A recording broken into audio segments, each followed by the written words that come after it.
Good evening, everyone. This is your Right Geek and Honorary Man King, here with the second episode of my new series, Television Shows That Shaped the Right Geek. And today we are going to be talking about Square One TV. Square One TV was a brainchild of the Children's Television Workshop. It came into being because there was a concern in the 80s about math achievement among young Americans. So they decided to create a show for kind of graduates of Sesame Street that would go over various concepts in mathematics.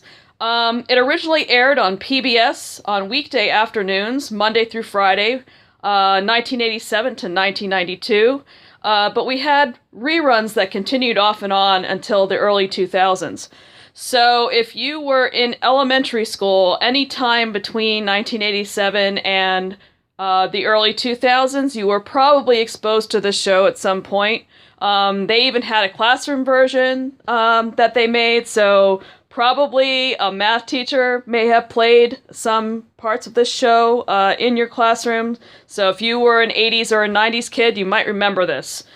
The content of the show, because it was targeted to kids ages 8 to 12, were upper elementary math concepts in arithmetic, multiplication, division, addition, subtraction, percentages, fractions, that sort of thing. It covered probability and statistics, basic probability, and also pie charts, bar graphs, things like that. And some basic geometry concepts, plane figures, three-dimensional figures, angles, and that sort of thing.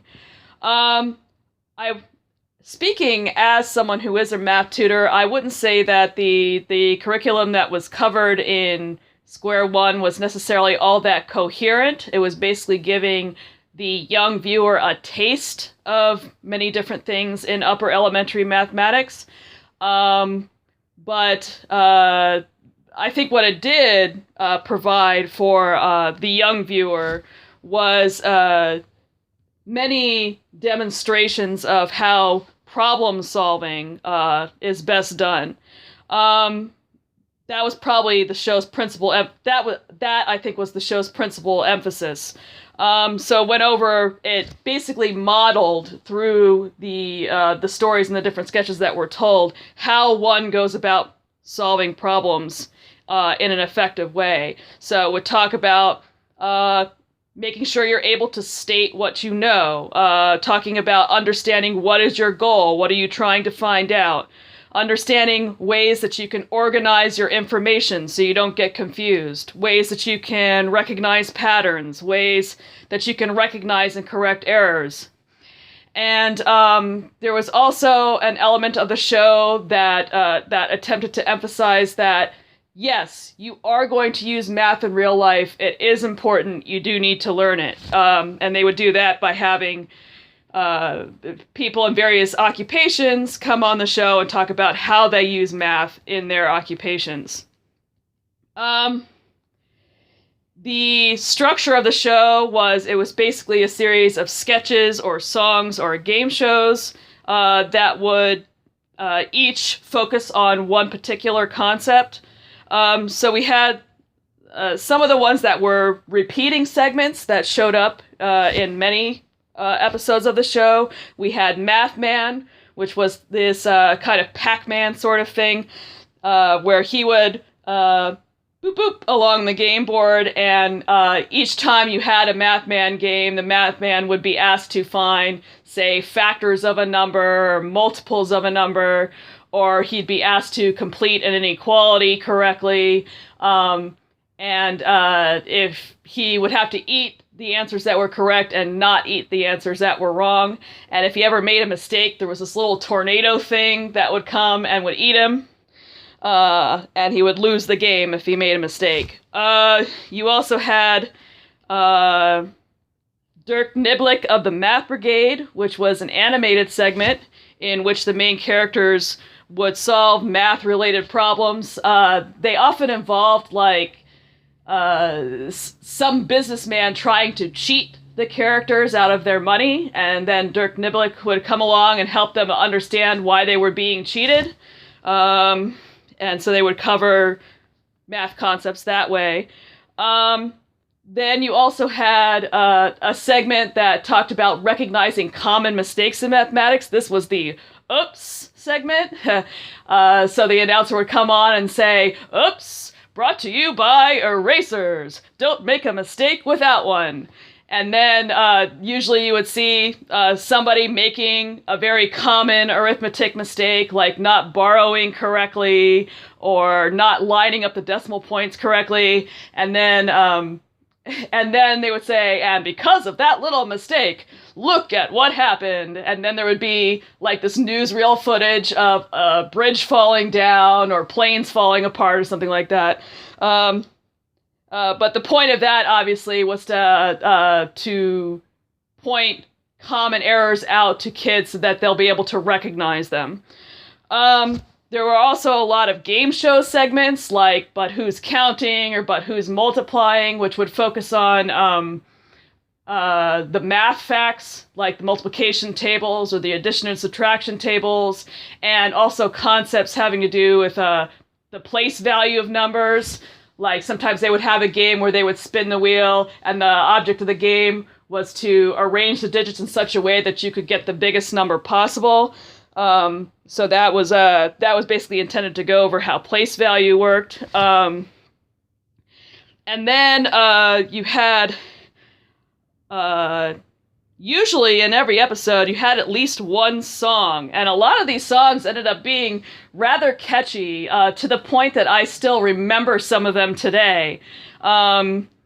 So you had like the song, for example, that would talk about the concept of infinity. And I still kind of remember the chorus of that song. It basically went, infinity, there is no end. Just add one more and you extend. Infinity, there is no top. Whole numbers never stop. Infinity, keep building up. Infinity, keep building up. Or the song that was talking about how you find how many combinations you get of something.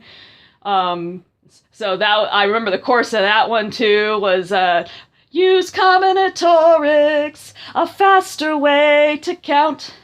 Use combinatorics, you can multiply the amount. Use combinatorics, it's so easy to do.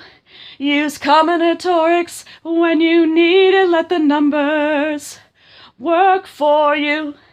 And you had that one that talked about how you recognize a multiple of 9, which I still remember. And that one went, 999, fantastic number 9. It's perfectly consistent. It works out every time. 999, that crazy number 9, times any number you can find. It all comes back to 9.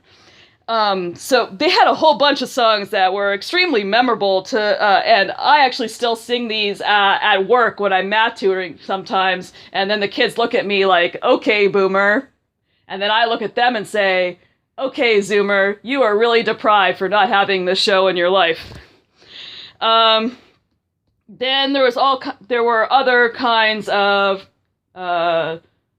they weren't consistent sketches. They were ones that would be done like a couple of times throughout the years. And they tended to be like pop culture parodies. So you wouldn't have Superman, you would have Super Guy. You wouldn't have Casablanca, you would have Carta Blanca, that sort of thing. Where they basically, if it's something that was in pop culture for like the past half century, they would find some way to parody it in this show while focusing on a particular math concept. This show's parody game was like next level. I'm going to be talking about that a little bit more in a second. Yes, actually, speaking of parody game, that brings us to the capstone of the show, which was always the MathNet segment. Now, MathNet took up basically the last 10, 15 minutes of the episode, depending on how long they wanted to make the story. The The stories that I'm about to discuss, the MathNet stories, are fibs, but they're short. Speaking of the parody game, MathNet was a parody of Dragnet. It was a very on-point parody of Dragnet, as a matter of fact. The two main characters were George Franklin, who was a MathNet agent throughout the entire run of the show, and then the female agent switched partway through. They started off with Kate Monday, haha. Joe Friday, Kate Monday, get it, haha. And then partway through, they switched it to a different actress, and she was Pat Tuesday. So they kept up that day of the week thing with the characters, even though they switched it midway through. Because this show aired Monday through Friday in the afternoon, the way the MathNet segments would work is you would have basically an entire story that would go through the week, an entire 5-part story. And generally the MathNet segment, its point was not so much to teach a discrete math concept, although sometimes they would hit upon different concepts, but its main purpose was to demonstrate and model how to problem solve in an effective way. That goes back to what I was saying before, that I think what Square One did best was to demonstrate how to problem solve correctly. MathNet was always goofy as hell. I actually, in preparation for this, I actually went on YouTube and I searched up some of the cases that I remembered from my childhood to see if I could find them on YouTube, and several of them were on there.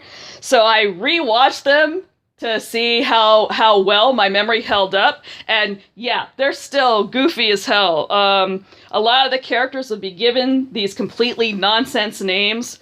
So there was one case, Despair in Monterey Bay was the name of the case, where the goal was to try to find the Despair Diamond, not the Hope Diamond, but the Despair Diamond, which had dropped to the bottom of the ocean, and they were trying to locate where exactly it had fallen. And the name of one of the characters in the story who was running the charity benefit at which this diamond was supposed to be displayed, her name was Esther Astor Astute. And so they called her house the Esther Astor Astute Estate. I'm like, yeah, okay, that's weird. And a lot of the character naming that went on in this was of that kind of silly level. A lot of times it also featured very improbable situations, like there was one case where somebody's entire house got stolen. Somebody got a helicopter and lifted their house away. And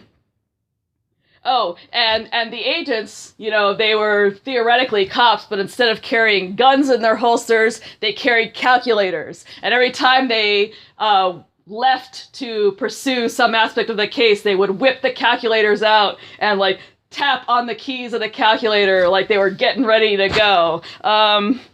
There were lots of exaggerated characters, hence some of the silly, goofy names. And lots of silly dad jokes, too. For example, he handed me a note. Well, what did the note say? It didn't say anything. I had to read it. Ha ha ha ha. So lots of silly dad humor like that. The MathNet was definitely my favorite aspect. MathNet segments were definitely my favorite aspect of Square One when I was a kid. Actually, when I was a kid, I actually wrote MathNet fanfiction. Thank your lucky stars that that disappeared sometime over the years. Otherwise, you'd be getting Story Time, the thing Steph wrote when she was 10. So we had all these fun cases that I ended up watching over the weekend. For example, there was one where George and Pat go on this mystery weekend, but they take a wrong turn, so they end up in this completely different house. And there's a guy there who's mad because a bunch of people ended up getting exonerated in criminal trials because they used mathematics to prove their innocence. and he hates mathematics because he failed math in school, so he captures all these people and tries to lock them up in his private dungeon.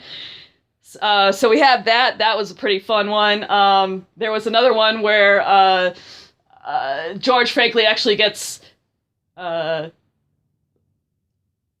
the word I'm looking for? Framed for a bank robbery, and that actually had a fair amount of dramatic tension for a silly little story in a math show.